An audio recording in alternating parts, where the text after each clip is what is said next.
안녕하세요. 부동산 코디 깐돈입니다.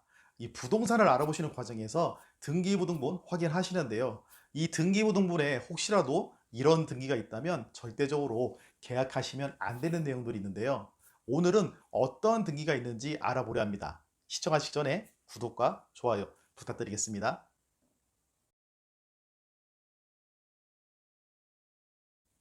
이 등기부등본에는 여러 가지 권리와 의무를 원인으로 한 등기 내용이 표시되는데요. 오늘 말씀드리는 내용이 혹시라도 이 등기부등본에 표시되어 있다면 절대 계약하시면 안 되는 내용들이에요. 그 첫 번째는 이 가등기입니다. 이 가등기는 두 가지 등기가 있는데요. 소유권 이전 청구권 가등기와 소유권 이전 담보 가등기입니다. 뭐 어렵게 생각하지 마시고 명칭 그대로 소유권을 이전을 청구할 수 있는 권리로 이해하시면 되는데요. 이 청구권 가등기는 사실상 소유권 이전 등기를 하기 전에 이미 소유권을 넘겨받은 개념이에요. 이 실무상 부동산 계약을 하고서 뭐 잔금 지급 또는 소유권 이전을 일정 기간 동안 할 수 없는 경우에 이 등기를 하는 편이에요. 이와는 조금 다르게 이 담보가 등기는 금전거래, 그러니까 돈을 빌려주고 빌리고서 이 채무자가 추후에 빌려간 돈을 갚지 못한다면 이 부동산의 소유권을 가져오겠다는 내용인데요. 이 두 종류의 가등기는 소급해서 소유권을 가져온다는 것이 정말 무서운 거예요. 예를 들어서 1월 1일에 가등기가 되어 있고 12월 1일에 이 가등기 절차에 의해서 소유권이 바뀐다면 그 소유권은 12월 1일이 아니고 그 1월 1일에 취득한 걸로 돼요.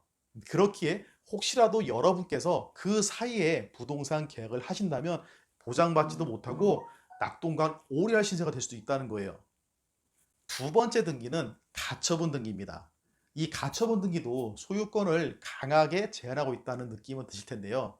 이 가처분은 현재 집주인의 소유권 또는 어떠한 권리를 다른 사람에게 이전하거나 담보 제공을 못하게 하는 내용인데요. 쉽게 말하면 가처분 등기 이후에 발생한 계약은 말소된다는 거예요. 매매건 전세 계약이건 가릴 것 없이. 그렇게 말소될 수 있는 계약은 절대 하시면 안 되는 겁니다. 자, 세 번째는 가압류 또는 압류 등기입니다. 이 가압류 또는 압류 등기는 이 소유자와 금전거래 또는 금전거래와 관련된 채권을 가진 채권자가 이 채권에 대한 보전을 목적으로 이 채무자의 부동산을 동결시켜서 처분하지 못하도록 부동산을 압류하는 절차를 말하는데, 쉽게 말해서 어떤 사람 또는 어느 기관이 이 소유자에게 돈을 빌려 주었거나 아니면 어떠한 목적으로 돈을 받아야 하는 상황으로 이 결론적인 건 돈을 받으려는 게 목적인 거예요. 그렇다면 이런 부동산은 조만간에 부동산 경매 또는 공매가 진행될 것이 눈에 훤히 보인다는 거죠. 이런 부동산을 계약하신다면 추후 경매, 공매 사건에 휘말리게 되고 피해 발생은 불보듯 훤하게 되는 거죠. 이렇게 여러 가지 등기가 있는데요. 중요한 등기 몇 가지만 설명을 드렸어요. 지금까지 설명드린 등기가 있다면 계약하시면 안 되겠죠. 그런데 정말 무서운 건 집주인 또는 소유자가 하는 거짓말에 속아서 당하시는 분들이 있다는 거예요. 뭐 여러 가지 거짓말이 있고 핑곗거리가 있는데 대표적으로 이런 거짓말들을 많이 해요. 뭐 혹시 몰라서 이게 형식적으로 설정을 해두은 등기다. 또는 진작에 해결되었는데 이 말소 등기만 안 했다고 하는 뭐 엉뚱한 소리들이 많은데요. 이 단순히 생각해도 말도 안 되는 소리예요.